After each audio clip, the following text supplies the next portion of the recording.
Hi everyone, welcome to DTH Decoding the Hindu. We are here to decode the Hindu for all those examinations where you are needed to be updated with current affairs of national and international importance. Today's session is going to be very important, so please watch the video till last. And if you find this lecture helpful and you think that my efforts are worth appreciating, then please do like the video, subscribe the channel and share the video with your friends as well. So let's get started. आज है 24 अगस्त। सबसे पहले एक question देख लेते हैं। Question ये मैंने प्रीवियस ईयर से नहीं लिया है, ये क्वेश्चन 2-3 दिन पुराने करंट अफेयर्स का है, आपको पता होना चाहिए, आपका रिवीजन हो जाएगा। क्या क्वेश्चन है? Recently 2 ethnic groups Kikuyu and Kalenjin were in news, they are mainly found in. A option है Nigeria, B Kenya, C South Sudan, D Somalia. आपको इसका आंसर करना है। इस क्वेश्चन का आंसर हम वीडियो के लास्ट में भी डिस्कस करेंगे। अब एक क्योट देख लेते हैं। क्योट क्या है? Science is a way of thinking much more than it is a body of knowledge. किसकी क्योट है ये क्योट है कार्ल सेगन की। ये आप नोट डाउन करके रख सकते हैं, आपको जीएस पेपर 3 में और एसए में काफ़ी हेल्पफुल हो सकती है। अब चलते अपने न्यूज़ एनालिसिस की तरफ। पहली न्यूज़ क्या है कि गवर्नमेंट ने जो एससी जजेस रूल थे उनको अमेंड कर दिया है। अमेंड करके क्या क्या चेंजेस लाए गए हैं कि जो रिटायर्ड चीफ जस्टिस होंगे उनको एक दिल्ली में अकोमोडेशन प्रोवाइड करवाया जाएगा, वो भी रेंट फ्री।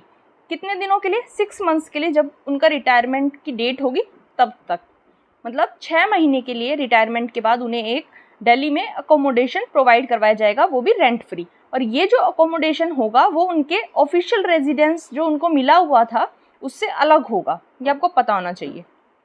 उसके बाद अमेंड करके और क्या चेंजेस किए हैं कि रिटायर्ड चीफ जस्टिस और जो जजेस होंगे रिटायर्ड सुप्रीम कोर्ट के, उनको क्या मिलेगा? एक शॉफर या फिर कंडक्टर, एक सेक्रेटेरियल असिस्टेंट और सिक्योरिटी कवर मिलेगा। चाहे उनके पर्सनल सिक्योरिटी गार्ड हो तो भी उनके एडिशन में उनको एक सिक्योरिटी कवर ज़रूर दिया जाएगा। और ये कितने दिनों के लिए दिया जाएगा? For a period of 1 year, 1 साल के लिए डेट ऑफ रिटायरमेंट से इनको ये प्रोवाइड करवाया जाएगा। और क्या है, क्या चेंज किया है कि जो रिटायर्ड चीफ जस्टिस और जजेस होंगे उनको जो एयरपोर्ट पे लाउंजेस की फैसिलिटी है वो रिटायरमेंट के बाद भी प्रोवाइड करवाई जाएगी। कौन से रूल्स को अमेंड करके चेंज किया है?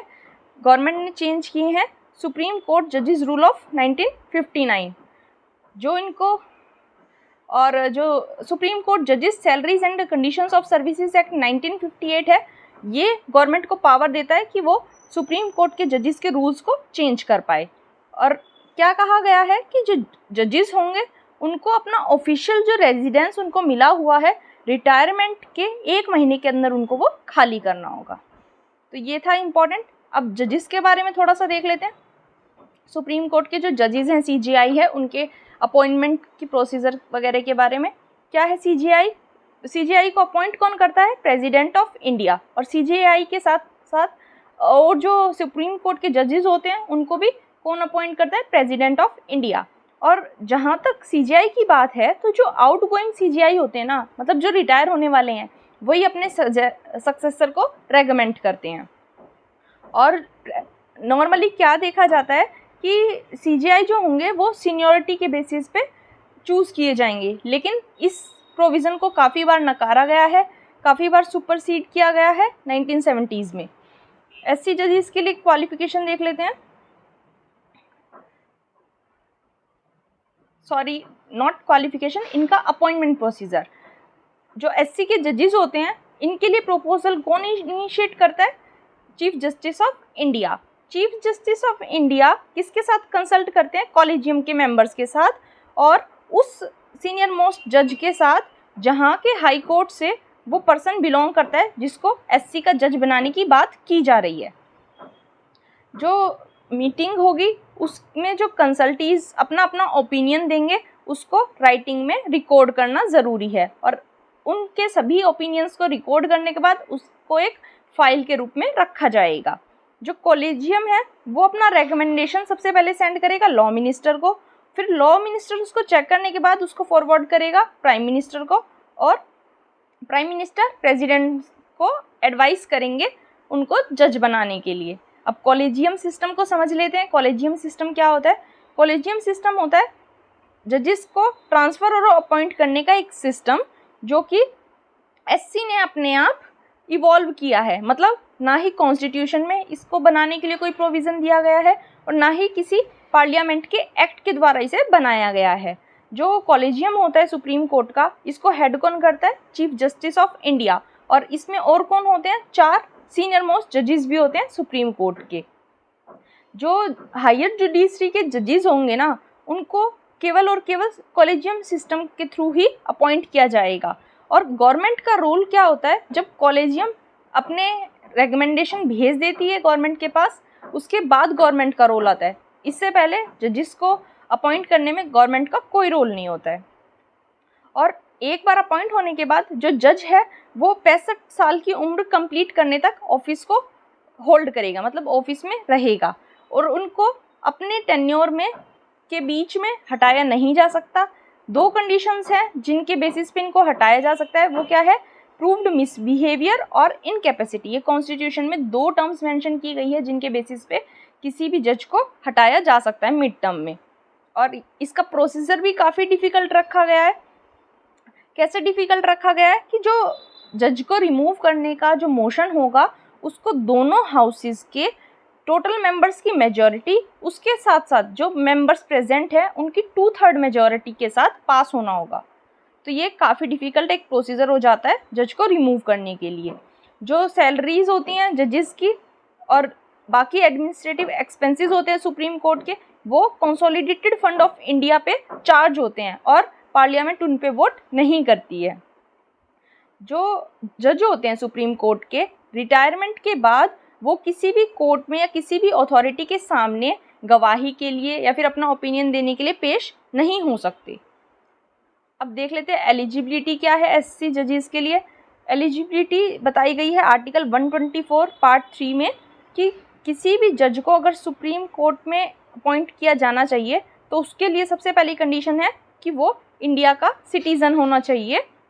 और क्या होना चाहिए कि एट लीस्ट 5 सालों के लिए वो किसी हाई कोर्ट का जज होना चाहिए, या फिर एक कोर्ट का नहीं है तो 2 या 2 से ज़्यादा कोर्ट्स का है, लेकिन लगातार, मतलब 5 साल से लगातार वो एक जज की पोजीशन में है। कहाँ?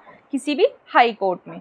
या फिर क्या होना चाहिए कि किसी भी हाई कोर्ट में या फिर 2 या 2 से ज़्यादा हाई कोर्ट्स में लगातार 10 सालों के लिए वो एज एन एडवोकेट है, तब भी उसको सुप्रीम कोर्ट जज के लिए क्वालिफाई माना जा सकता है। या फिर क्या हो सकता है कि प्रेसिडेंट के ओपिनियन में वो एक डिस्टिंग्विश्ड ज्यूरिस्ट होना चाहिए। ये भी एक एलिजिबिलिटी क्राइटेरिया हो जाता है। उसके बाद रिमूवल के लिए मैंने बताया आर्टिकल 124 का पार्ट 4 जो है वो बताता है कैसे रिमूव किया जाएगा। मैंने आपको बताया 2 ग्राउंड्स हैं, प्रूव्ड मिसबिहेवियर और इनकैपेसिटी, और बताया कैसे रिमूव किया जाएगा कि दोनों हाउसेस में जो मोशन है उसको ऑर्डर को पास करवाया जाएगा, जो टोटल मेंबरशिप है उसकी मेजॉरिटी प्लस जो मेंबर्स प्रेजेंट है उनकी 2/3 मेजॉरिटी से। तो ये था सुप्रीम कोर्ट के जजेस के बारे में। नेक्स्ट आर्टिकल हमारे पास क्या है? जो दिल्ली के सीएम हैं मिस्टर केजरीवाल, वो जो भी डॉक्यूमेंट या फाइल एलजी यानी लेफ्टिनेंट गवर्नर को सबमिट करते हैं उस पर अपने सिग्नेचर नहीं कर रहे हैं। तो इसके लिए जो एलजी है उन्होंने केजरीवाल को कहा है कि बिना साइन किए हुए डॉक्यूमेंट्स का सबमिशन करना रूल्स और प्रोसीजर्स का वायलेशन है। और लेफ्टिनेंट गवर्नर ने क्या सजेशन दिया है चीफ मिनिस्टर को कि उन्हें ई ऑफिस सिस्टम अपने ऑफिस में इंट्रोड्यूस करना चाहिए। और क्या कहा गया है कि ये जो रेयर केसेस में ऐसा हो सकता है, एक्सेप्शनल केसेस में, कि जब जो मिनिस्टर है वो या तो टूर पे है या फिर बीमार है, ऐसे रेयर और अर्जेंट केसेस में क्या किया जा सकता है कि मिनिस्टर का अप्रूवल टेलीफोन पे लिया जा सकता है और मिनिस्टर का जो डिसीज़न है वो उनका प्राइवेट सेक्रेटरी जो होगा वो राइटिंग में सबमिट करवा देगा। ऐसा केवल एक्सेप्शनल केसेस में या रेयर और अर्जेंट केसेस में हो सकता है according to manual of office procedure 2022। अब आपको यहाँ 2 चीज़ें पता होनी चाहिए, वो क्या है? एक है ई ऑफिस सिस्टम, दूसरा है article 239 AA। E office system देख लेते क्या है। ई ऑफिस सिस्टम को कैबिनेट ने 11th 5-year प्लान में इम्प्लीमेंट किया था। ये क्या है? एक पेपरलेस इनिशिएटिव है, पेपर का यूज़ इसमें कम हो जाता है। और इसका मेन एम क्या है कि जो गवर्नमेंट की मिनिस्ट्रीज़ और डिपार्टमेंट्स हैं ना, उनकी ऑपरेशनल एफिशिएंसी को बढ़ाना, इम्प्रूव करना। कैसे इम्प्रूव करेगा? वर्क फ्लो मैकेनिज्म को इम्प्रूव करके और ऑफिस के जो प्रोसीजर्स हैं उनको ईजी करके। ऑब्जेक्टिव्स क्या है मैंने आपको बताया, प्रोडक्टिविटी इम्प्रूव हो जाएगी, क्वालिटी इम्प्रूव हो जाएगी, रिसोर्स का मैनेजमेंट हो पाएगा बेटर वे से, टर्न आउट टाइम जो है वो कम हो पाएगा। और जैसे पहले गवर्नमेंट ऑफिसेज में मैनुअल मतलब लोगों के द्वारा प्रोसेसेस होती थी, वो उनमें ट्रांसपेरेंसी कम होती थी। तो अगर ऑनलाइन ई ऑफिस आ जाएगा तो ट्रांसपेरेंसी बढ़ जाएगी, क्योंकि इलेक्ट्रॉनिक फाइल सिस्टम इंट्रोड्यूस हो जाएगा। अब क्या है, e office mission mode project जो है वो एक प्रोजेक्ट है, किसके अंडर है? नेशनल ई गवर्नेंस प्लान के अंडर। और इसको इम्प्लीमेंट कौन करेगा? इसको इम्प्लीमेंट करेगा department of administrative reform and public grievances of India, जो कि किसके अंडर आता है? Ministry of personnel public grievances and pensions के अंडर। ये आपको पता होना चाहिए। अब हम देखते हैं आर्टिकल 239 AA क्या है।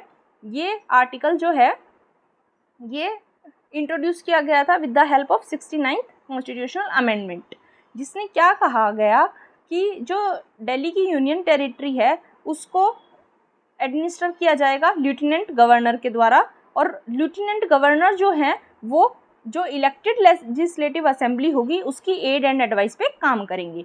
मतलब लेफ्टिनेंट गवर्नर दिल्ली को एडमिनिस्टर करेंगे और लेफ्टिनेंट गवर्नर जो काम करेंगे वो किसकी एड एंड एडवाइस पे करेंगे? जो इलेक्टेड लेजिस्लेटिव असेंबली है दिल्ली की, उसके बेसिस पे। लेकिन ये जो एड एंड एडवाइस है ना, ये केवल उन मैटर्स में लागू होगी जहां इलेक्टेड असेंबली के पास लॉ बनाने की पावर है। स्टेट और कंकरेंट लिस्ट के जिन सब्जेक्ट्स पे इलेक्टेड असेंबली को लॉ बनाने की पावर है, उन्हीं मैटर्स पे केवल ये एड एंड एडवाइस वाला प्रोविज़न लागू होगा। हमें पता है पब्लिक ऑर्डर, पुलिस और लैंड दिल्ली गवर्नमेंट की इलेक्टेड असेंबली के परव्यू से बाहर है, तो इस पे एड एंड एडवाइस वाला क्लोज भी अप्लाई नहीं होगा। उसके बाद ये क्या कहता है कि लेफ्टिनेंट गवर्नर जो होंगे वो दो तरीके से काम कर सकते हैं। एक तरीका क्या है कि काउंसिल ऑफ मिनिस्टर जो होगा उनकी एड एंड एडवाइस पे काम करें, या फिर क्या करें, जो भी प्रेसिडेंट डिसीजन लेके भेजें उसको इम्प्लीमेंट करें। ये इनके दो काम बताए गए हैं, आपको पता होना चाहिए। नेक्स्ट आर्टिकल की तरफ चलते हैं। यहाँ क्या हुआ है, दिल्ली ने पहली बार क्या किया है, फीमेल बस ड्राइवर्स को एम्प्लॉय किया है। तो ये क्या है, एक बहुत बड़ा चेंज है, काफ़ी पॉजिटिव चेंज है। इसके वीमेन एम्पावरमेंट में इसका काफ़ी अच्छा असर देखा जा सकता है। इसको नाम दिया गया है मिशन परिवर्तन। और इसमें क्या किया गया है कि वीमेन ड्राइवर्स को डीटीसी को ऑपरेट करने के लिए इंड्यूस किया गया है, मतलब नियुक्त किया गया है। डीटीसी क्या है? Delhi transport corporation. और इससे क्या होगा कि जो पब्लिक ट्रांसपोर्ट है उसमें वीमेन की सेफ्टी भी बढ़ जाएगी। और वीमेन ड्राइवर्स को एनकरेज करने के लिए गवर्नमेंट ने क्या किया है, जो एलिजिबिलिटी क्राइटेरिया था रिक्रूटमेंट का उसको कम कर दिया है, रिलैक्स कर दिया है काफ़ी सारी नॉर्म्स। जैसे हाइट की जो नॉर्म थी वो कम कर दिया। मिनिमम हाइट पहले कितनी होनी चाहिए थी? मिनिमम हाइट पहले होनी चाहिए थी 159 सेंटीमीटर, अब उसको घटा के 153 सेंटीमीटर कर दिया गया है। और जो एक्सपीरियंस पीरियड चाहिए होता था हैवी मोटर व्हीकल लाइसेंस के इशू होने के बाद, वो पहले कितना था? 3 साल का आपको एक्सपीरियंस होना चाहिए था, लेकिन अब कितना कर दिया गया है उसे? 1 महीना। आप देख सकते हैं कितना कम कर दिया गया है, 3 साल से डायरेक्ट 1 महीना। तो ये सारी रिलैक्सेशन की गई हैं, किसके लिए की गई हैं? ताकि वीमेन ड्राइवर्स को एनकरेज किया जा सके। अब ट्रेनिंग में क्या क्या इंक्लूड किया गया है? इन्हें सिखाया गया है कि टफ सिचुएशंस में पैनिक कैसे नहीं होना है, और जब हैवी ट्रैफिक होगा उस टाइम डिसीजंस किस बेसिस पे लेने हैं।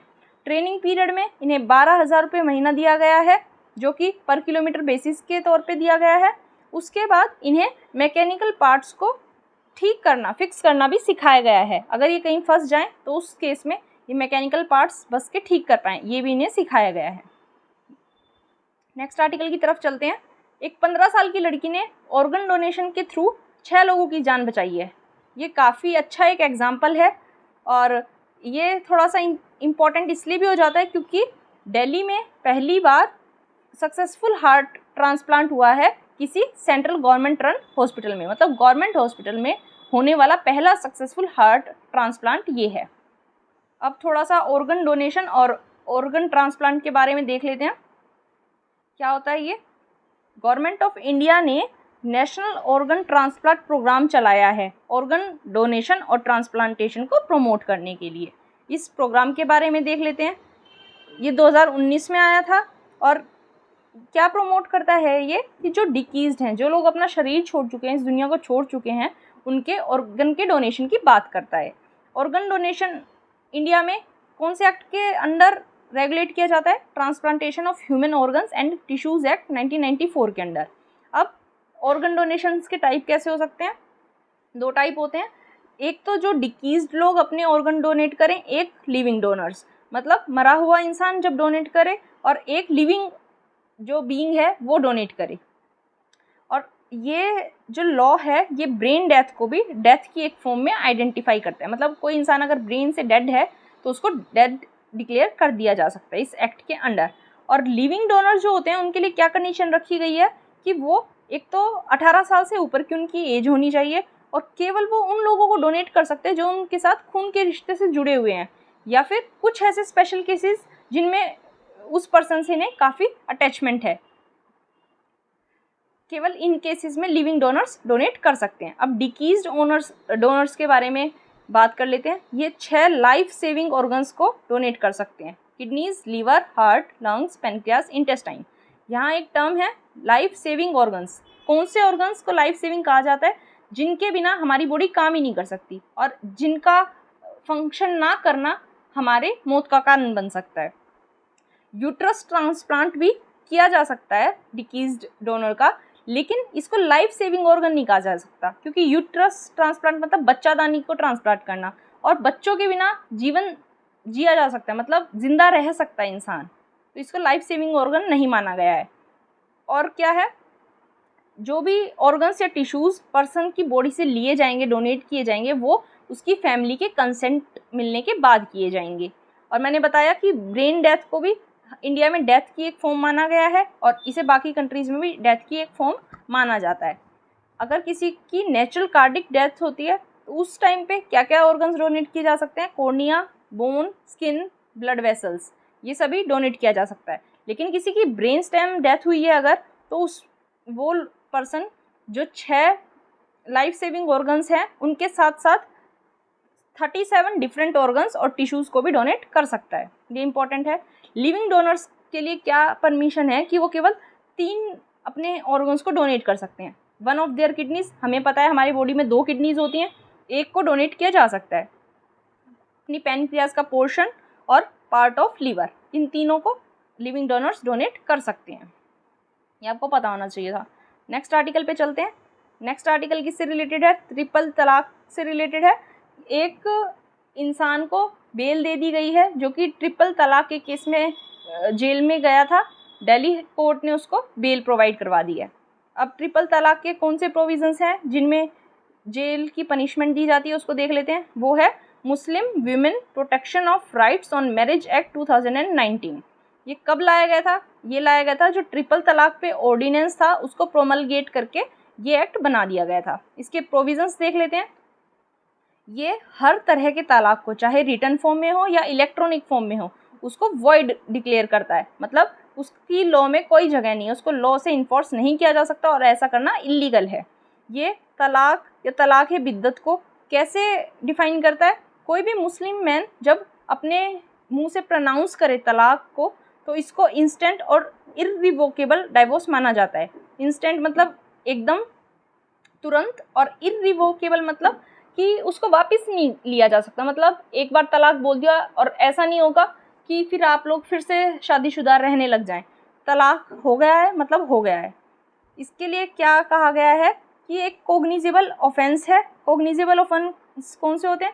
जिसमें पुलिस ऑफिसर जो है वो एक्यूज्ड को बिना वारंट के गिरफ्तार कर सकते हैं, और इसमें क्या हो सकती है? 3 साल तक की सज़ा हो सकती है और फाइन लग सकता है। कोग्निजेबल ऑफेंस कब माना जाएगा? जब जो ये ऑफेंस है ट्रिपल तलाक वाला, इसकी इन्फॉर्मेशन या तो वो व्यूमेन दे जिसके खिलाफ तलाक लिया गया है, या फिर इस व्यूमेन से कोई रिलेटेड पर्सन, जैसे या तो उसकी शादी से जो जुड़े हैं, इससे इन लॉज हैं, या फिर इसके खून से जुड़ा कोई रिश्ता जब कंप्लेंट करे उस टाइम पे उसको कोग्निजेबल ऑफेंस माना जाएगा।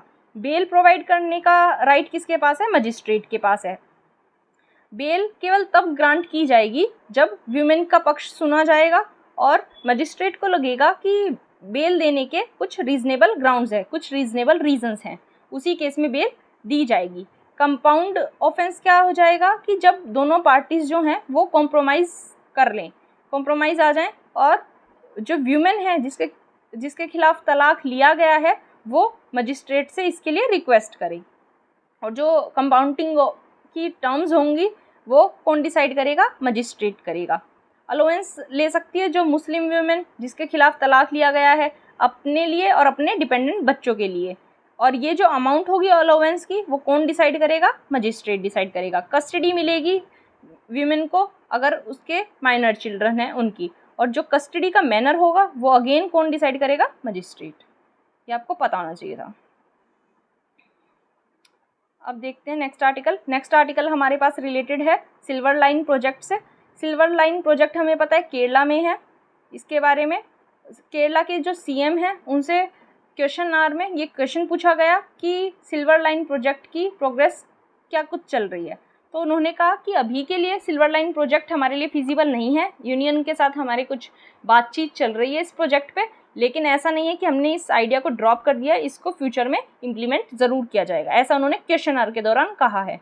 पहले देख लेते हैं सिल्वर लाइन प्रोजेक्ट के बारे में, उसके बाद क्वेश्चन आवर देखेंगे। सिल्वर लाइन प्रोजेक्ट क्या है? हमारे पास एक ऐसा प्रोजेक्ट जो कि नॉर्थ केरल में कासारगोड को साउथ के तिरुवनंतपुरम से कनेक्ट करेगा। और ये कितने लंबी लाइन है? 5 to 9.45 किलोमीटर लंबी ये लाइन होगी जो कि 11 डिस्ट्रिक्ट्स को कवर करेगी और 11 स्टेशंस को कवर करेगी। कौन एग्जीक्यूट कर रहा है? केरला डेवलपमेंट कॉरपोरेशन लिमिटेड या केरेल इसको एग्जीक्यूट करने वाला है। और ये किसका जॉइंट वेंचर है? केरला गवर्नमेंट का और मिनिस्ट्री ऑफ रेलवेज का। इस प्रोजेक्ट के फीचर्स क्या हैं? इसमें इलेक्ट्रिकल मल्टीपल यूनिट होंगी और कितने डिब्बे होंगे, कितनी कार्स होंगी? प्रेफरेबली 9 कार्स होंगी जिन्हें 12 तक किया जा सकता है। एक 9 कार रैक जो होगी उसमें बिजनेस और स्टैंडर्ड क्लास की सीट्स को मिलाकर टोटल मैक्सिमम 675 पैसेंजर्स ट्रैवल कर सकते हैं। और ये जो ट्रेन है मैक्सिमम कितनी स्पीड से चल पाएगी? 220 किलोमीटर पर आवर की स्पीड से, और इस जर्नी को वो 4 घंटे से कम में कंप्लीट कर लेगी। हर 500 मीटर पे क्या होंगे? अंडरपासेस होंगे। और इस प्रोजेक्ट की नीड क्या है? टाइम सेव कर रहा है। जहां हमें इस रूट को कवर करने में 12 घंटे लगते थे वहां अब कितने लगेंगे? Less than 4 hours. तो टाइम सेव हो जाएगा। टेरेन की जो लिमिटेशंस थी उनको ओवरकम किया जा सकता है, क्योंकि मोस्टली ट्रेन्स जो हैं वो कितनी स्पीड से चलती हैं? 45 किलोमीटर पर आवर की स्पीड से चलती हैं, क्योंकि कर्व्स और बेंड्स ज़्यादा पाए जाते हैं वहाँ का जो स्ट्रेच है ऐसा है, इसलिए टेरेन की लिमिटेशंस को ओवरकम किया जा सकता है। नेक्स्ट इसका क्या हो जाएगा? बेनिफिट डी ट्रैफिकिंग, मतलब जो लोग जब ट्रेन से ट्रैवल करेंगे तो रोड्स पे जो कंजेशन है, जो भीड़ है वो कम हो जाएगी, और रोड की भीड़ कम होगी तो रोड एक्सीडेंट्स भी कम हो जाएंगे। उसके बाद ग्रीन हाउस गैस का एमिशन भी ये कम कर देगा, क्योंकि क्या होगा? ये एक इको फ्रेंडली वे से बनाया जाएगा। एम्प्लॉयमेंट अपॉर्चुनिटीज़ भी बढ़ जाएंगी, क्योंकि लोग इतना लंबा डिस्टेंस काफ़ी कम टाइम में ट्रैवल कर पाएंगे तो दूर दूर तक एम्प्लॉयमेंट के लिए जा पाएंगे। इससे एम्प्लॉयमेंट अपॉर्चुनिटीज़ बढ़ जाएंगी। इंटीग्रेट कर देगा एयरपोर्ट्स को, एयरपोर्ट जाना इजी हो जाएगा और सिटीज़ की डेवलपमेंट हो जाएगी। जो भी सिटीज़ इसके रास्ते में पड़ेंगी वहाँ की डेवलपमेंट थोड़ा जल्दी हो जाएगी। इश्यूज़ क्या क्या हैं इस प्रोजेक्ट के साथ? पॉलिटिकल पार्टीज़ जो हैं वो प्रोटेस्ट कर रही हैं डिफरेंट बेसिस पे। कैपिटल रिक्वायरमेंट काफ़ी ज़्यादा है इस प्रोजेक्ट की, और जो स्टेट पहले से डेप्ट में है उस पर ये और ज़्यादा डेप्ट का बर्डन डाल देगा। फैमिलीज़ को डिस्प्लेस करना पड़ेगा, जहाँ से भी ये प्रोजेक्ट गुजरेगा वहाँ ऑलमोस्ट 30,000 फैमिलीज़ को इसकी वजह से डिस्प्लेस हमें करना पड़ेगा। इकोलॉजी को डैमेज होगा, क्योंकि वेटलैंड्स को, पैडी फील्ड्स को और हिल्स को काटा जाएगा, वहाँ से रास्ता बनाया जाएगा, जिसकी वजह से एनवायरनमेंट को क्या होगा? हार्म होगा। फ्लड्स का जो खतरा है वो बढ़ जाएगा, क्योंकि जो ये लाइन है, ये जो सिल्वर लाइन है, ये नेचुरल जो ड्रेनेज है केरल का उसको ब्लॉक कर देगी, जिसकी वजह से जब भी हैवी रेन्स आएंगी, ज़्यादा बारिश होगी, उसकी वजह से क्या आ जाएंगी? फ्लड्स आ जाएंगी। ये था सिल्वर लाइन प्रोजेक्ट। अब देख लेते हैं क्वेश्चन आवर के बारे में। क्वेश्चन आवर की डेफिनेशन सबसे पहले देख लेते हैं कि क्वेश्चन आवर का जो पार्लियामेंट्री सिटिंग होती है उसका पहला घंटा क्वेश्चन आवर के लिए अलॉट किया जाता है। लेकिन 2014 से राज्यसभा में क्वेश्चन आवर का टाइम क्या कर दिया गया, 11 से 12। इस 1 घंटे में जो एमपीज होते हैं वो मिनिस्टर्स से क्वेश्चन पूछ सकते हैं और जो उनकी मिनिस्ट्रीज कैसे फंक्शन कर रही है उसके लिए उनको अकाउंटेबल कर सकते हैं। और इस क्वेश्चन आवर में प्राइवेट मेंबर से भी क्वेश्चन पूछे जा सकते हैं। प्राइवेट मेंबर्स कौन से होते हैं, जो एमपीज मिनिस्टर्स नहीं होते उनको प्राइवेट मेंबर्स कहा जाता है। क्वेश्चन आवर को रेगुलेट किया जाता है पार्लियामेंट्री रूल्स के द्वारा। और कोई भी इसका क्वेश्चन आवर का जो कंडक्ट है इसको डिसाइड करने वाली फाइनल अथॉरिटी कौन सी होती है, दोनों हाउसेस के प्रिसाइडिंग ऑफिसर्स, मतलब राज्यसभा के चेयरमैन और लोकसभा के स्पीकर। कैसे कैसे क्वेश्चन पूछे जा सकते हैं, 3 टाइप के क्वेश्चन इसमें पूछे जा सकते हैं। स्टेयर्ड क्वेश्चन को एस्टेरिक से मार्क किया जाता है और ये क्या चाहते हैं, इनको ओरल आंसर किया जाता है, ओरली इनको आंसर किया जाता है। अब आप ये देखें कि ओरली हम किसी से बात करें, किसी से कोई क्वेश्चन पूछ रहे हैं तो सप्लीमेंट्री मतलब एक के बाद एक क्वेश्चन पूछ सकते हैं, तो इस केस में सप्लीमेंट्री क्वेश्चंस पूछे जा सकते हैं। अनस्टेयर्ड क्वेश्चन कौन से होते हैं, इनको रिटर्न आंसर चाहिए और सप्लीमेंट्री क्वेश्चंस नहीं पूछे जा सकते। शॉर्ट नोटिस क्वेश्चन क्या होते हैं, जिनको पूछने के लिए कम से कम 10 दिन का नोटिस दिया जाता है और इनको आंसर किया जाता है ओरली। फ्रीक्वेंसी क्या होती है, क्वेश्चन आवर को नॉर्मली हर दिन, सेशन के हर दिन हेल्ड किया जाता है, रखा जाता है, लेकिन केवल 2 दिन ऐसे होते हैं जिन दिन क्वेश्चन आवर नहीं होता। पहला है जब प्रेसिडेंट हाउसेस को एड्रेस करते हैं, दूसरा है जब फाइनेंस मिनिस्टर बजट प्रेजेंट करते हैं। प्रेसिडेंट कब कब एड्रेस करते हैं हाउसेस को, एक तो करते हैं कोई भी नई लोकसभा बनती है उसकी बिगिनिंग में, दूसरा करते हैं कोई भी नया पार्लियामेंट्री ईयर होता है उसके पहले दिन। तो आपको ये पता होना चाहिए क्वेश्चन आवर के बारे में। नेक्स्ट आर्टिकल की तरफ चलते हैं। नेक्स्ट आर्टिकल हमारा रिलेटेड है, हमारे पास एडिटोरियल्स आ जाते हैं। यहाँ रेमिशन के रिव्यू की बात की गई है। हम काफ़ी दिनों से देख रहे हैं कि बिल्किस बानो केस काफ़ी ज़्यादा न्यूज़ में है, और न्यूज़ में किस लिए है, क्योंकि उसके एक्यूज जो हैं उनको रेमिट करने की बात, रेमिटेंस देने की बात की गई है। तो अब इस डिसीज़न को काफ़ी ज़्यादा क्या किया गया था, लोग प्रोटेस्ट कर रहे हैं इसके खिलाफ, इनको रेमिशन नहीं मिलना चाहिए। तो इस बेसिस पे इस डिसीज़न को रिव्यू करने की बात की गई है कि रेमिशन का जो डिसीज़न है वो रिव्यू किया जाएगा। ये टॉपिक मैंने परसों वाली वीडियो में काफ़ी डिटेल से समझाया है, आप वहाँ से देख सकते हैं। मैं आज इसको बैकग्राउंड इसका एक्सप्लेन नहीं करने वाली हूँ। आज जो नया आया है इसमें मैं केवल वही एक्सप्लेन करूँगी। आज क्या कहा गया है कि इसको रिव्यू करने की बात इसलिए की गई है क्योंकि ये 2 ग्राउंड्स पे, कम से कम 2 ग्राउंड्स पे एकदम इल्लीगल लगता है। ये डिसीज़न जो रिव्यू रेमिशन वाला डिसीज़न है, ये 2 ग्राउंड्स पे एकदम इल्लीगल लगता है। 2 ग्राउंड्स कौन कौन से हैं कि स्टेट गवर्नमेंट को सेंट्रल गवर्नमेंट से जो रेमिशन है इसके बारे में मैंडेटरीली क्या करना चाहिए था, कंसल्ट करना चाहिए था, लेकिन स्टेट गवर्नमेंट ने सेंटर से कंसल्ट नहीं किया क्योंकि सीआरपीसी का जो सेक्शन 435 है ये कंसल्टेशन को मैंडेटरी करता है। इसलिए एक ग्राउंड तो ये हो गया कि यहाँ इल्लीगली किया गया है रेमिशन ऑर्डर।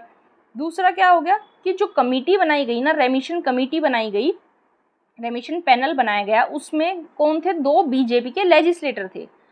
और क्या कहा गया है कि पैनल में कौन हो सकता है, या तो कोई गवर्नमेंट का ऑफिशियल हो जिसके पास होम या फिर लॉ का चार्ज हो, कोई डिस्ट्रिक्ट का जज हो सकता है, कोई प्रिजन का, कोई जेल का सुपरिटेंडेंट हो सकता है, या फिर ऐसे ऑफिसर्स हो सकते हैं जो कि ऑफेंडर्स को रिहेबिलिटेशन का काम करते हैं, प्रोबेशन का काम करते हैं। ऐसे ऑफिसर्स इस कमेटी में होने चाहिए, लेकिन बीजेपी लेजिस्लेटर्स का यहाँ होना अपने आप में सवाल खड़े करता है। तो ये 2 ग्राउंड्स ऐसे हो गए जिनके बेसिस पे ये कहा जा सकता है कि जो रेमिशन ऑर्डर था वो इल्लीगल था। इसमें यही था। नेक्स्ट आर्टिकल में क्या है, साइंटिफिक टेम्पर की बात की गई है कि हमारे देश में क्या है, साइंटिफिक लिटरेसी है लोगों में लेकिन साइंटिफिक टेम्पर नहीं है। साइंटिफिक टेम्पर को बनाने की ज़रूरत है। इवन ये कहा गया है कि केवल पब्लिक में ही नहीं, जो साइंटिस्ट हैं उनमें भी साइंटिफिक लिटरेसी और साइंटिफिक जो टेम्पर है उसकी कमी देखने को मिलती है। और हमारा कॉन्स्टिट्यूशन का आर्टिकल 51A जो है वो क्या कहता है, it shall be the duty of every citizen of India to develop the scientific temper, humanism and the spirit of inquiry and reform. ये सब क्या करता है, आर्टिकल 51 डेवलप करने की हमें प्रोविज़न देता है। आर्टिकल 51A फंडामेंटल ड्यूटीज़ से रिलेटेड है, ये आपको पता होना चाहिए। क्या कहा है राइटर ने कि इंडिया साइंटिफिक लिटरेसी में इतना पीछे है, ये इसी बात से अंदाज़ा लगाया जा सकता है कि 1930 के बाद इंडिया को साइंस में कोई भी नोबेल प्राइज़ नहीं मिला है, और हमारी कंट्री में क्या है, साइंटिफिक एनवायरनमेंट की प्रेजेंस नहीं है, साइंटिफिक एनवायरनमेंट लैकिंग है, जिसकी वजह से क्या हैम्पर होता है, साइंटिफिक टेम्पर हैम्पर होता है। सबसे पहले तो साइंटिफिक टेम्पर की हम डेफिनेशन देख लेते हैं कि साइंटिफिक टेम्पर होता क्या है। ये एक एटीट्यूड होता है जिसमें लोग क्या करते हैं, लॉजिकल थिंकिंग करते हैं। मतलब जो आपको कुछ भी साइंस की नॉलेज है उसको आप डे टू डे लाइफ में अप्लाई करते हैं, उस पर लॉजिकल थिंकिंग अपनी लगाते हैं, उसको क्या कहा जाता है, साइंटिफिक टेम्पर कहा जाता है। ये साइंटिफिक मेथड है एक तरह का, जिसमें क्या इंक्लूड कर सकते हैं, questioning, observing physical reality, testing, hypothesis, analysis and communication. और ये जो टर्म है साइंटिफिक टेम्पर, ये किसने कॉइन की थी, जवाहरलाल नेहरू ने अपनी book the discovery of India में। ये साइंटिफिक नॉलेज से डिफरेंट कैसे है, साइंटिफिक नॉलेज का application day to day life में करना ही साइंटिफिक टेम्पर कहलाता है। मैं आपको एग्जांपल देती हूँ, आपको बेटर वे से समझ में आएगा। सपोज़ आपको जो हमारा प्लेनेट मार्स है उसके बारे में एस्ट्रोनॉमिकल और ज्योग्राफिकल डिटेल्स पता है, लेकिन तो इसको क्या कहा जाएगा, इसको कहा जाएगा साइंटिफिक नॉलेज। अगर आप इस नॉलेज को मंगल दोष निकालने के लिए यूज़ करते हैं तो क्या कहा जाएगा, इसको साइंटिफिक टेम्पर। आई होप आपको क्लियर हुआ होगा। अब क्या कहा गया है कि साइंटिफिक टेम्पर का एजुकेशन से, एजुकेशनल बैकग्राउंड से कोई रिलेशन नहीं है। माना कि जो हायर एजुकेशन होती है वो साइंटिफिक नॉलेज गेन करने में हमारी हेल्प करती है, लेकिन साइंटिफिक टेम्पर किसी भी ऐसे इंडिविजुअल के द्वारा भी गेन किया जा सकता है जिसका एजुकेशनल बैकग्राउंड इतना अच्छा नहीं है, ये कहा गया है। इसमें यही था कि कैसे हमारे देश में साइंस और साइंटिफिक टेम्पर की लैकिंग है। नेक्स्ट आर्टिकल पे चलते हैं। नेक्स्ट आर्टिकल हमारे पास क्या है, 5G से रिलेटेड है। 5G के इम्प्लीकेशंस के बारे में, 5G के पॉजिटिव इम्प्लीकेशंस भी हैं और नेगेटिव इम्प्लीकेशंस भी है, और मेन इम्प्लीकेशंस कहाँ देखे जा सकते हैं, लॉ एनफोर्समेंट में। हमें पता है हमारी गवर्नमेंट ने अप्रूव कर दिया है 4G को 5G में अपग्रेड करने के लिए, जिससे क्या होगा, हम अल्ट्रा फास्ट इंटरनेट स्पीड की सुविधा ले पाएंगे और इसकी वजह से कनेक्टिविटी काफ़ी बढ़ जाएगी हमारी।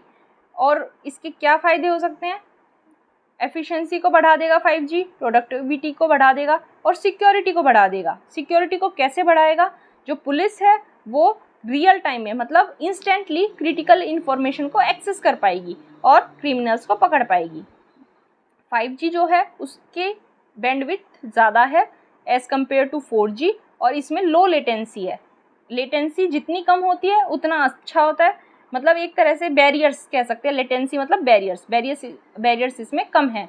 तो क्या होगा, इसकी वजह से 5G के अडोप्शन की वजह से जो पुलिस के डिवाइसेस हैं, जैसे body camps, facial recognition technology, automatic number plate recognition, drones, CCTVs, ये बेटर वे में काम कर पाएंगे, अपनी बेस्ट परफॉर्मेंस ये दे पाएंगे। क्योंकि अभी हम क्या देख रहे हैं, जो CCTVs लगे होते हैं उनसे हैज़ी इमेज बनती है, ऐसी धुंधली इमेज बनती है कि उनमें से एक्यूज को पहचानना एकदम मुश्किल हो जाता है। इसलिए 5G इस मैटर में पुलिस ऑफिशियल्स की काफ़ी हेल्प करने वाला है। और क्या होगा कि 5G की वजह से जो ऑर्गेनाइजेशन है और सिविलियंस हैं या फिर इमरजेंसी रिस्पोंडर्स हैं, उनके बीच में एक रैपिड और सिक्योर कम्युनिकेशन को इस्टेब्लिश किया जा सकेगा। पुलिस क्या कर पाएगी, क्रिमिनल डाटा को जल्दी एक्सेस कर पाएगी, और दूसरे इंफ्रास्ट्रक्चर जैसे ट्रैफिक लाइट्स है वहाँ से भी डाटा जल्दी लिया जा सकेगा। अब ये तो इसके बेनिफिट्स हो गए या फिर पॉजिटिव एस्पेक्ट हो गया। चैलेंजेस क्या हैं, चैलेंजेस ये हैं कि हमारी जो लॉ इन्फोर्समेंट एजेंसीज़ हैं उनके पास नेसेसरी इंफ्रास्ट्रक्चर नहीं है 5G के जो एडवांटेजेस हैं उनके फुल एडवांटेजेस को लेने के लिए। तो लॉ एनफोर्समेंट एजेंसीज़ को अपने इंफ्रास्ट्रक्चर को सुधारना होगा, इन्वेस्ट करना होगा। और लॉ एनफोर्समेंट एजेंसी मान लिया कि टेलीकॉम ऑपरेटर से डाटा ले लेंगी, लेकिन उस डाटा को एक्सेस करने के लिए उनके पास टूल्स नहीं हैं, टूल्स उन्हें खरीदने होंगे। पुलिस सिस्टम्स हैं जो हमारे आउटडेटेड है, उन्हें अपडेट करना होगा, और आउटडेटेड सिस्टम्स 5G के साथ कंपेटिबल नहीं है, हमें पता ही है। और क्या है, कंसर्न्स हमारे 5G से? साइबर सिक्योरिटी का एक बहुत बड़ा कंसर्न है, क्योंकि पहले के जो नेटवर्क्स हैं वो क्या थे, वो थे हार्डवेयर बेस्ड, लेकिन 5G जो है वो सॉफ्टवेयर के बेस पे है। सॉफ्टवेयर के बेस पे है तो इसमें काफ़ी सारे साइबर थ्रेट्स की पॉसिबिलिटी बढ़ जाती है, जैसे botnet attack, man in the middle attack, distributed denial of service overloads, ऐसे अटैक्स इसमें, साइबर थ्रेट्स इसमें देखे जा सकते हैं। और क्या है, सबसे इम्पॉर्टेंट चीज़ है ये, 5G में एंड टू एंड इनक्रिप्शन नहीं होता है। ये स्टेटमेंट एग्जाम में आ सकती है कि 5G में एंड टू एंड इनक्रिप्शन होता है, लेकिन 5G में एंड टू एंड इनक्रिप्शन नहीं होता है।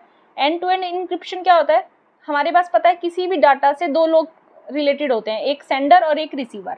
तो एंड टू एंड इनक्रिप्शन अगर होता है तो सेंडर ने जब भी कोई मैसेज सेंड किया तो वो एक कोड में कन्वर्ट हो जाएगा और वो केवल रिसीवर के पास जाके ही डिकोड होगा।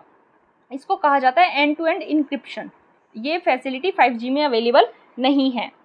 इसकी वजह से क्या हो सकता है कि साइबर क्राइम्स इजीली किए जा सकते हैं, सिस्टम्स को हैक इजीली किया जा सकता है और जो कंटेंट है उसको इलीगली निकाला जा सकता है। क्राइम और क्रिमिनल्स के लिए भी ये काफ़ी हेल्पफुल हो जाएगा 5G इंडिया में।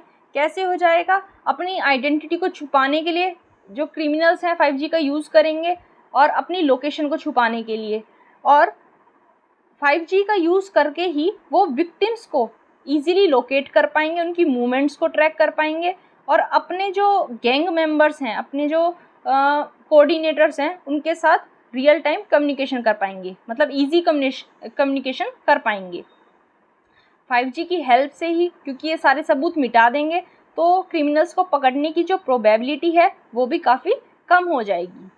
कोई भी वो थेफ्ट करेंगे, चोरी करेंगे, क्रेडिट कार्ड फ्रॉड करेंगे तो उनको पकड़ पाना और भी मुश्किल हो जाएगा। 5G से साइबर बुलिंग का खतरा भी बढ़ जाता है। साइबर बुलिंग का मतलब क्या हो जाएगा कि internet of thing devices, IoT devices को हैक किया जा सकेगा, हैक करके विक्टिम बनाया जा सकेगा किसी को भी। अगर किसी का व्हीकल हैक कर लिया और उसका एक्सीडेंट करवा दिया, वहाँ से इंश्योरेंस मनी को कलेक्ट किया जा सकता है। या फिर किसी का स्मार्ट होम हैक कर लिया, स्मार्ट कार को हैक कर लिया तो पर्सनल इन्फॉर्मेशन को लूटा जा सकता है या फिर फिजिकली क्राइम भी किया जा सकता है। इसलिए क्या ज़रूरी हो जाता है कि सभी IoT डिवाइसेस का सिक्योरिटी पैचिंग हमें बनाना होगा। टेररिस्ट को भी इससे काफ़ी बेनिफिट मिलेगा 5G से। कैसे मिलेगा, अब टेररिस्ट को फिजिकली कहीं ट्रैवल करने की ज़रूरत नहीं है, वो या फिर फ़ोन यूज़ करने की ज़रूरत नहीं है। वो क्या कर सकते हैं, वो हाई स्पीड से 5G की हाई स्पीड का यूज़ करते हुए ही कोई भी टेरर अटैक प्लान कर सकते हैं। इसके लिए वे आउट क्या हो सकता है, अब हमें पता है। अब ये कहना तो ठीक नहीं होगा कि 5G को अडॉप्ट ही नहीं करना चाहिए, क्योंकि टेक्नोलॉजिकली हम वैसे ही काफ़ी देशों से पीछे हैं। जापान 7G को ऑलरेडी यूज़ में ला चुका है, हम अभी 5G पे आ रहे हैं। तो ये नहीं कहा जा सकता कि 5G को इंडिया में लाना ही नहीं चाहिए, लेकिन कुछ इसके लिए हमें अपने आप को अपडेट करना होगा, कुछ चेंजेस अपने में लाने होंगे। पुलिस को ट्रेन करना होगा, सबसे पहला है पुलिस को ट्रेन करना होगा। 5G के से रिलेटेड जो क्राइम्स है उनको पहचानने के लिए पुलिस को ट्रेन करना होगा। सेकंड क्या हो जाएगा, हमें पता है ट्रेनिंग प्रोग्राम्स चलाने होंगे, लेकिन उसके साथ साथ क्या होगा, पोटेंशियल सिनेरियोज जो बन सकते हैं, किस किस टाइप का क्राइम हो सकता है, उनके प्रिवेंशन मेथड्स हमें डेवलप करने होंगे। तीसरा क्या हो सकता है, गवर्नमेंट और टेलीकॉम कंपनीज जो हैं वो एक साथ मिलके 5G crime monitoring task force को बनाने के लिए सोच रही हैं। तो ये बनाना ज़रूरी है सो दैट हम क्राइम्स को आइडेंटिफाई कर पाएँ और उनके काउंटर मेजर्स को डेवलप कर पाएँ। फोर्थ क्या हो जाएगा, रेगुलेशंस बनाएंगे सो दैट कोई भी 5G से रिलेटेड क्राइम करे तो उसको पनिश किया जा सके, इसके लिए रेगुलेशंस बनानी पड़ेंगी। फिफ्थ क्या हो जाएगा कि टेलीकॉम कंपनीज जो हैं वो पुलिस ऑफिसर्स को अलाउ कर दें सो दैट कि वो विक्टिम्स का लोकेशन ट्रैक कर पाएँ और जो 5G से रिलेटेड क्राइम्स हुए हैं उनके काउंटर मेजर्स को ढूंढ पाए। इसमें टेलीकॉम कंपनीज को भी हेल्प करनी होगी। लास्ट में फाइनली क्या कहा गया है कि विक्टिम्स को आइडेंटिफाई करना होगा और क्या करना होगा, एक्शन लेना होगा क्रिमिनल्स के खिलाफ। ये हमारे क्या आ जाएंगे, काउंटर मेजर्स आ जाएंगे जो हमें लेने होंगे। और telecom regulatory authority of India ने जो गवर्नमेंट को रोड मैप प्रोवाइड करवाया है 5G के लिए, वो क्या है वो बेस्ट वे है सो दैट कि जो भी एनफोर्समेंट रिक्वायरमेंट्स हैं उनको लाके 5G को बेस्ट वे में इम्प्लीमेंट किया जा सके। अब इस आर्टिकल में bottleneck attack, man in the middle attack and distributed denial of services overload की बात आई है। समझ लेते क्या होता है। Man in the middle attack क्या होता है कि ये जो दो पार्टीज़ का मैसेज है उसको बीच में इंटरसेप्ट करने का काम करता है। मतलब सेंडर ने मैसेज सेंड किया तो रिसीवर के पास पहुंचने से पहले बीच से ही मैसेज को इंटरसेप्ट करने की बात करता है। लेकिन जब से एंड टू एंड इंक्रिप्शन आया है तो MITM अटैक्स क्या हो गए हैं, कम हो गए हैं, काफ़ी कम हो गए हैं, क्योंकि इसमें थर्ड पार्टीज़ को इंटरफेरेंस करने का कोई प्रोविज़न नहीं है। बोटनेक अटैक क्या होता है? बोटनेक अटैक तब होता है जब काफ़ी सारे डिवाइसेस को इंटरनेट के थ्रू कनेक्ट किया गया हो और उनमें क्या डाल दिया जाए, एक मालवेयर डाल दिया जाए, जिसको कौन कंट्रोल करेगा, एक हैकर कंट्रोल करेगा। तो वो क्या कर पाएगा, सारा डाटा अपने चोरी कर लेगा, स्पैम को उसमें सेंड कर सकता है या फिर सेंसिटिव इन्फॉर्मेशन की चोरी कर सकता है। डिस्ट्रीब्यूटेड डिनायल ऑफ सर्विस क्या हो जाएगा, किसी भी सर्वर में काफ़ी सारा डाटा एकदम से ओवरलोड कर देना, फ्लड कर देना डाटा की, सो दैट इतना ट्रैफिक वहाँ जमा हो जाए कि सर्वर्स काम ना कर पाए, सर्वर्स की स्पीड स्लो हो जाए और कई बार क्या हो जाए, वेबसाइट क्रैश हो जाए। ये आपको पता होनी चाहिए, छोटी छोटी टर्म्स। नेक्स्ट आर्टिकल की तरफ चलते हैं। नेक्स्ट आर्टिकल हमारे पास है, हमारे पास छाबार पोर्ट से रिलेटेड है। हमारे जो शिपिंग मिनिस्टर हैं वो छाबार पोर्ट की वर्क प्रोग्रेस को देखने गए। इससे छाबार पोर्ट के बारे में पढ़ना इम्पोर्टेंट हो जाता है। छाबार पोर्ट हमें पता है ईरान में है। इसको बनाने के लिए चार मेन ऑब्जेक्टिव्स हैं। सबसे पहले 3 ऑब्जेक्टिव्स तो ये हो जाएंगे कि इंडिया का पहला ऑफशोर पोर्ट ये है, और हमें दूसरी बात है कि पाकिस्तान के थ्रू हमें जो ट्रेड करना पड़ता है वो हमारा काम आसान हो जाएगा। तीसरा है अफ़गानिस्तान में जाने के लिए हमारे पास क्या हो जाएगा, एक अल्टरनेटिव लैंड रूट हो जाएगा। ये 3 इसके मेन ऑब्जेक्टिव्स हैं। लेकिन एक फोर्थ ऑब्जेक्टिव क्या सीन में आता है कि जो CPEC है, चाइना पाकिस्तान इकोनॉमिक कॉरिडोर, उसके अलावा एक अल्टरनेट रूट हम प्रोवाइड करवा देंगे सेंट्रल एशिया में जाने के लिए। ये इसका आज के टाइम पे मेन ऑब्जेक्टिव देखा जा सकता है।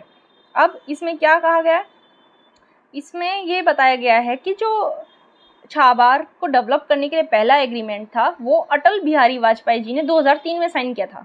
लेकिन आज 2022 हो चुका है, अभी तक ये इम्प्लीमेंट क्यों नहीं किया गया है? इसके पीछे कुछ रीज़न है।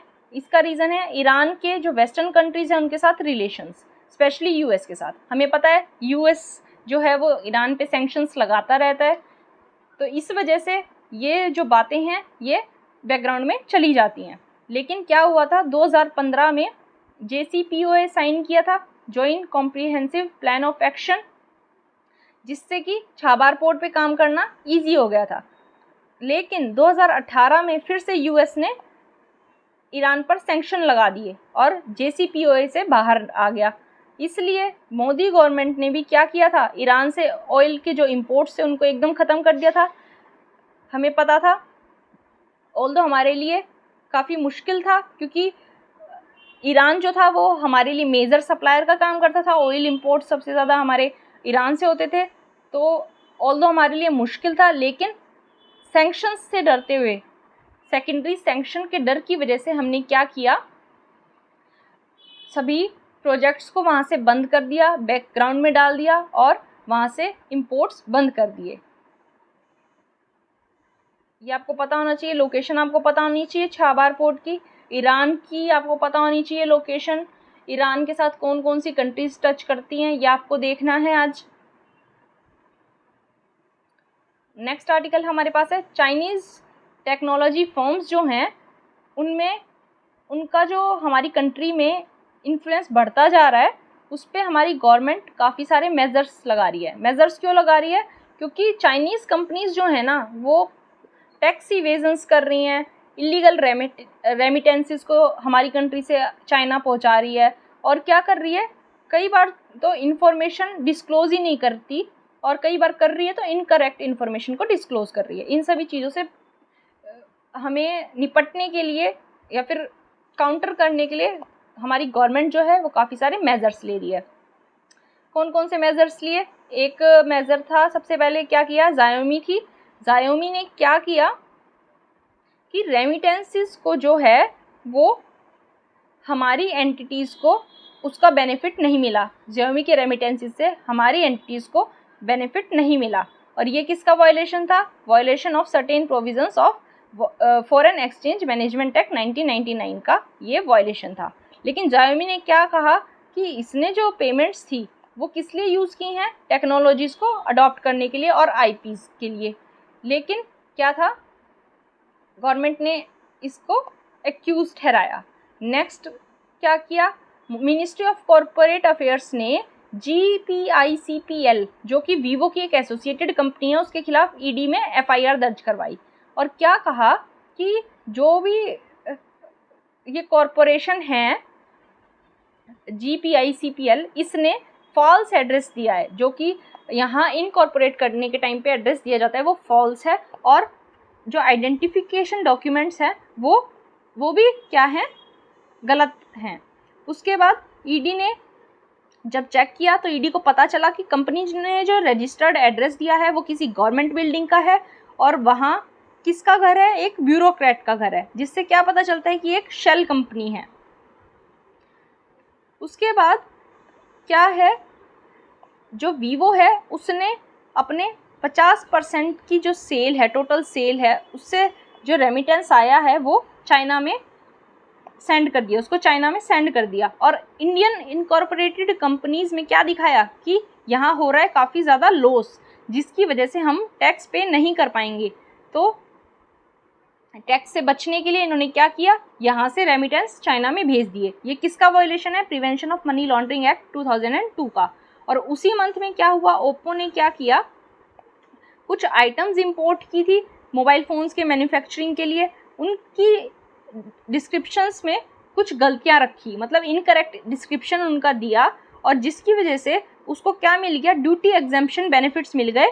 कितने? ऑलमोस्ट 3000 करोड़ की जितने, इतने सारे बेनिफिट्स ले लिए, और वो भी झूठ के बेसिस पे, गलत इनकरेक्ट डिस्क्रिप्शन के बेसिस पे। और क्या किया, इंटेलेक्चुअल राइट्स एक्वायर किए इंडिया के आउटसाइड से, जो कि बैलेंस शीट में नहीं दिखाए। जो भी आईपीज़ लिए वो बैलेंस शीट में, अपने इंपोर्टेड प्रोडक्ट्स की बैलेंस शीट में उसने अकाउंट नहीं दिखाया। ये सभी किसका वायलेशन है? ये कस्टम एक्ट्स 1962 का और custom valuation determination of value of imported goods rules 2007 का वायलेशन है। अब क्या चाइना की कैसी इमेज है?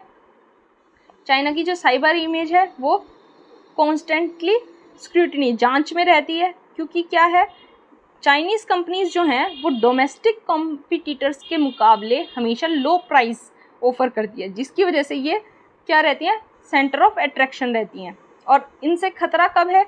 जब ये क्रूशियल जो पार्ट्स हैं वो प्रोवाइड करवाती हैं, जैसे टेलीकॉम नेटवर्क है, फाइबर ऑप्टिक कम्युनिकेशन इंफ्रास्ट्रक्चर है, जो चाइनीज़ कंपनीज प्रोवाइड कराती है, ये दूसरे देशों के लिए क्या बन जाता है, खतरा बन जाता है।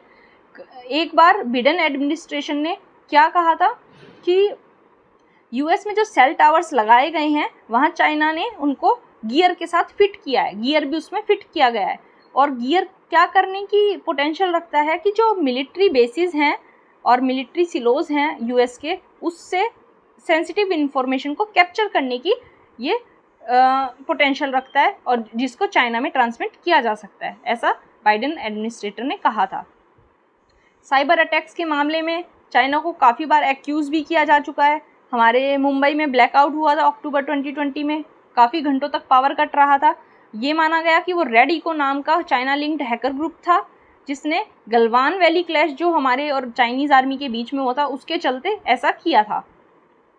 और चाइना के ही कुछ ग्रुप्स ने हमारे जो वैक्सीन मेकर्स थे, Bharat biotech and serum institute of India, इनके आईटी सिस्टम को भी टारगेट किया था। अब क्या हमारे लिए वे आउट निकलता है कि चाइना को एक एग्जिट दी जाए अपनी मार्केट से। चाइना किस चीज़ पे खेलता है? चाइना खेलता है प्राइस पे, price competitiveness in a price sensitive market. हमारी मार्केट क्या है? प्राइस सेंसिटिव, प्राइस के बेसिस पे लोग सामान खरीदते हैं, और वहाँ क्या होता है, चाइनीज़ जो हैं वो अपना सस्ता सामान डाल के प्राइस कॉम्पिटिटिवनेस में जीत जाते हैं। इसलिए अर्जेंट नीड है हमें कि हम चाइनीज़ प्रोडक्ट का एक परफेक्ट रिप्लेसमेंट ढूंढ पाएँ, तभी हम चाइनीज़ कंपनी को क्या है एक एग्जिट दे पाएंगे। ये इस आर्टिकल के बारे में था। नेक्स्ट आर्टिकल देख लेते हैं। ये क्या है, ये एग कल्चरेशन के बारे में है।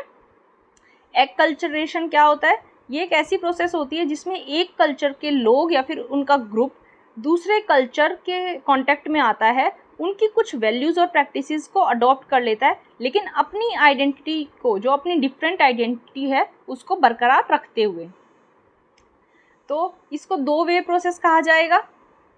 एक कल्चरेशन को दो वे प्रोसेस कहा जाएगा। जो माइनॉरिटी कल्चर वाले हैं वो मेजॉरिटी में फिट होने के लिए उनके कल्चर को थोड़ा सा अडॉप्ट करेंगे, और जो मेजॉरिटी वाले हैं उन पे माइनॉरिटी के कल्चर का भी इन्फ्लुएंस देखा जा सकता है। अब इसमें क्या है, ये एक कल्चरेशन जो है हमारी लाइफ के काफ़ी सारे एस्पेक्ट्स को अफेक्ट करता है, जैसे डाइटरी पैटर्न चेंज हो जाते हैं, फैशन सेंस चेंज हो जाती है, art, architecture, work culture, literature, और ऐसा इंडिविजुअल लेवल पे भी हो सकता है और ग्रुप लेवल पे भी हो सकता है। अब एक कल्चरेशन एसिमिलेशन से डिफरेंट कैसे है? एसिमिलेशन जो है वो एक कल्चरेशन का एक वन ऑफ द आउटकम है, मतलब क्या कह सकते हैं, सबसेट है इसका एक कल्चरेशन का। एक कल्चरेशन में और क्या आउटकम्स हो सकते हैं, एक तो हमने देख लिया, एसिमिलेशन हो सकता है, रिजेक्शन, इंटीग्रेशन, मार्जिनलाइजेशन, और क्या हो सकता है, ट्रांसम्यूटेशन। ये इसके आउटकम्स हो सकते हैं। सबकी डेफिनेशंस देख लेते हैं। एसिमिलेशन, एसिमिलेशन क्या होता है, एक ऐसी प्रोसेस जिससे जो इंडिविजुअल या फिर ग्रुप हैं एक कल्चर के, वो दूसरे कल्चर के जब कांटेक्ट में आएंगे तो एकदम इनडिस्टिंग्विशेबल हो जाएंगे, मतलब उनके रंग में इतना ढल जाएंगे कि उनको डिस्टिंग्विश करना, डिफ्रेंशिएट करना मुश्किल हो जाएगा। सेपरेशन का क्या है, मतलब सेपरेशन का मतलब ये है कि जो लोग अपनी यूनिक आइडेंटिटी को मेंटेन करना चाहते हैं, अपनी प्योरिटी को, अपनी आइडेंटिटी की प्योरिटी को मेंटेन रखना चाहते हैं, वो नए कल्चर के किसी भी एस्पेक्ट को एम्ब्रेस या एंटरटेन नहीं करते और उनके नए कल्चरल ग्रुप के कांटेक्ट में आना भी पसंद नहीं करते। उसको क्या कहा जाएगा, सेपरेशन। रिजेक्शन क्या होगा कि जब एक इंसान अपने खुद के ट्रेडिशंस और कस्टम को मेंटेन कर रहा है, और क्या हो रहा है कि जो मेनली जो रेशियली सेग्रीगेटेड सोसाइटीज़ या कल्चरली सेग्रीगेटेड सोसाइटीज़ होती हैं उसमें रिजेक्शन देखा जा सकता है। इंटीग्रेशन में क्या होता है कि कोई इंसान जब नए कल्चर के कांटेक्ट में आएगा तो वो अपने कल्चर के साथ साथ जो नया कल्चर है उसको भी अडेप्ट कर लेगा, मतलब अपने वाले ओरिजिनल कल्चर को भी मेंटेन करेगा और नए कल्चर को भी क्या कर लेगा, अडेप्ट कर लेगा। और क्या कहा गया है कि सोसाइटी की स्मूथ फंक्शनिंग के लिए कल्चरल अडॉप्शन काफ़ी ज़रूरी हो जाता है, क्योंकि एक दूसरे का कल्चर हम अडॉप्ट करेंगे तभी एक दूसरे के साथ पीसफुली रह पाएंगे। मार्जिनलाइजेशन की क्या डेफिनेशन है? मार्जिनलाइजेशन का मतलब है किसी ग्रुप को आइसोलेट कर देना, मतलब उसको एक तरह से हाशिए पर डाल देना और उसका जो कल्चरल एक्सक्लूजन कर देना, उसको कल्चर से बाहर कर देना और उसका किसी के साथ भी इंटरेक्ट या इंटीग्रेट करना इम्पॉसिबल बना देना। इसको मार्जिनलाइजेशन कहा जाता है। ट्रांसम्यूटेशन क्या होता है कि कोई इंसान, कोई एक कल्चर का इंसान जब दूसरे कल्चर के कांटेक्ट में आए तो उन दोनों कल्चर के मिक्सचर से एक नया कल्चर बन जाएगा। उसको क्या कहा जाएगा, यूनिक ब्लेंड बन जाएगा, एक नया यूनिक ब्लेंड बन जाएगा दोनों कल्चर्स का। उसको क्या कहा जाएगा, ट्रांसम्यूटेशन कहा जाएगा। अब क्या कहा गया है, इंडिया में काफ़ी जगह फ्यूज़न देखा जा सकता है। खाने में देखते हैं सबसे पहले बिरयानीज़, फलूदाज, सैफरॉन, क्यूमिन सीड्स, ये पर्शियन ओरिजिन के हैं, लेकिन आज ये हमारी लाइफ का एक बहुत बड़ा पार्ट बन चुके हैं। ऐसे उर्दू लैंग्वेज को देखा जा सकता है कि ये ब्लेंड है अरेबिक, पर्शियन, टर्किश और हिंदी का, और क्या कर दिया गया है, इसमें ट्रांसम्यूटेशन कर दिया गया है कल्चर्स का। उसके बाद जो क्रिश्चियन डिटीज़ हैं उनको देखा जा सकता है लोटस के साथ में, और ऐसे ही हमने हिंदू डिटीज़ के केसेस में भी देखा है, गॉडेस लक्ष्मी जो हैं उनको लोटस पे देखा जा सकता है। ऐसे ही क्या कहा गया है, जो टेम्पल लैंप्स होते हैं चर्चिज़ में, इसमें भी ये इफ़ेक्ट देखा जा सकता है। तो एट लास्ट हम ये कह सकते हैं कि कल्चर का हारमोनियस एक्सचेंज होना काफ़ी ज़रूरी है किसी भी पीसफुल सोसाइटी के एग्जिस्टेंस के लिए। हमारे पास ये आर्टिकल था। अब उसके बाद नेक्स्ट आर्टिकल पे चलते हैं हम। नेक्स्ट आर्टिकल हमारे पास है बेनामी लॉ के ऊपर, और ये हमारा आज का लास्ट आर्टिकल है। बेनामी की पहले डेफिनेशन देख लेते हैं। बेनामी ट्रांजैक्शन क्या होती है? बेनामी ट्रांजैक्शन ऐसी ट्रांजैक्शन होती है जब किसी एक पर्सन को दूसरे पर्सन को कुछ पेमेंट करनी है, लेकिन वो उस पेमेंट की बजाय, कैश की बजाय क्या कर देता है, कुछ प्रॉपर्टी उसके नाम पे ट्रांसफ़र कर देता है। तो ऐसी ट्रांजैक्शन को हम क्या कहते हैं? बेनामी ट्रांजैक्शन कहते हैं। तो इसमें क्या कहा गया है? इसमें 2016 में बेनामी लॉ में अमेंडमेंट्स किए गए थे। अब सुप्रीम कोर्ट ने क्या कहा है कि वो दो जो अमेंडमेंट्स थे वो क्या हैं? अनकॉन्स्टिट्यूशनल। क्या दो चेंजेस किए गए हैं? पहले क्या था कि जो भी एक्यूज होगा बेनामी लॉ में उसको 3 साल की प्रिजन की सज़ा दी जाती थी, मतलब 3 साल की सज़ा का उसमें प्रोविज़न था, लेकिन अब इसको हटा दिया गया है। दूसरा क्या था कि ये रिट्रोस्पेक्टिव इफेक्ट रहता था इस एक्ट का। मतलब रिट्रोस्पेक्टिव इफेक्ट क्या होता है? कोई लॉ जैसे आज बनाया गया है, अगर उसका रिट्रोस्पेक्टिव इफेक्ट है तो ये कह दिया जा सकता है कि उसका इफेक्ट आज से 10 साल पहले जो भी ट्रांजैक्शंस हुई हैं उन पर भी होगा। इस तरह से रिट्रोस्पेक्टिव था ये, अब इसका रिट्रोस्पेक्टिव नेचर हटा दिया गया है। ये दो चेंजेस इसमें मेन किए गए हैं। इस आर्टिकल में आपको क्या पता होना चाहिए? आर्टिकल 21 के बारे में क्या कहता है ये कि कोई भी पर्सन जो है उसके ऊपर जो जिस टाइम उसने कोई ऑफेंस कमिट किया है उस टाइम कोई लॉ अगर फोर्स में नहीं है और उसके बाद कोई लॉ फोर्स में आता है तो उसके तहत उसे कोई सज़ा नहीं दी जाएगी। ये हमारा आर्टिकल 21 कहता है। अब आज जो हमने क्वेश्चन किया था उसको डिस्कस कर लेते हैं, उसके आंसर को डिस्कस कर लेते हैं। क्वेश्चन क्या था? Recently 2 ethnic groups Kikuyu and Kalenjin were in news, they are mainly found in. इसका आंसर है केन्या। ये दोनों एथनिक ग्रुप्स पाए जाते हैं केन्या में। ऑल्दो ये 2-3 दिन पहले आर्टिकल आया था न्यूज़पेपर में, आर्टिकल बिल्कुल इंपॉर्टेंट नहीं था, लेकिन हमें पता है यूपीएससी कहीं से भी क्वेश्चन पूछ सकता है, तो हमें हर न्यूज़ को ऐसे पढ़ना है जहाँ जो भी इंपॉर्टेंट हो हमारे एग्जाम से रिलेटेड हमें उसको उठा लेना है। तो यहाँ 2 एथनिक ग्रुप्स की बात आई थी, ये केन्या के हैं, ये आपको पता होना चाहिए। आई होप आपको लेक्चर समझ आया होगा। अगर आपको लेक्चर हेल्पफुल लगा है तो प्लीज़ वीडियो को लाइक कीजिए, मेरे चैनल को सब्सक्राइब कीजिए और वीडियो को ज़्यादा से ज़्यादा शेयर कीजिए। Thank you so much.